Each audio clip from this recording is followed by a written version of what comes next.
Zepto నుంచి gift pack వచ్చిందండి. అది 300 రూపీస్ వర్త్. అది అన్బాక్సింగ్ వీడియో చేస్తున్నాను.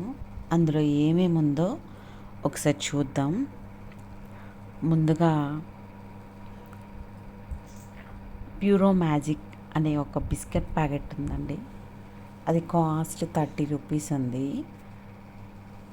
దాంతోపాటు ఒక సెన్సడెంట్ పేస్ట్ అండి, స్మాల్ సెన్సడెంట్ పేస్ట్ ఒకటి. దాంతోపాటు మమా ఎర్త్ వాళ్ళది ఆనియన్ షాంపూ 2 ప్యాక్స్ వచ్చాయండి. డొడ్లా గీ ప్యాకెట్ ఒకటి వర్త్ ఆఫ్ 10 రూపీస్ అనుకుంటా. అది ఇందాక చూపించాను కదా మమా ఎర్త్, అది. దాంతోపాటు Navratna gold ayurvedic oil, massage oil అండి అది. దాంతోపాటు ఒక చాక్లెట్ అండ్ ఫైనల్గా కాఫీ పౌడర్ ఒకటి వచ్చిందండి. కొలంబియన్ బ్రూ కాఫీ ఒకటి వచ్చింది. మేము రెగ్యులర్గా గ్రోసరీస్ అన్ని జెప్టో నుంచి ఆర్డర్ పెడుతున్నాం. మీరు మీ గ్రోసరీస్ వేట్లో ఎక్కువ ఆర్డర్ పెడతారు.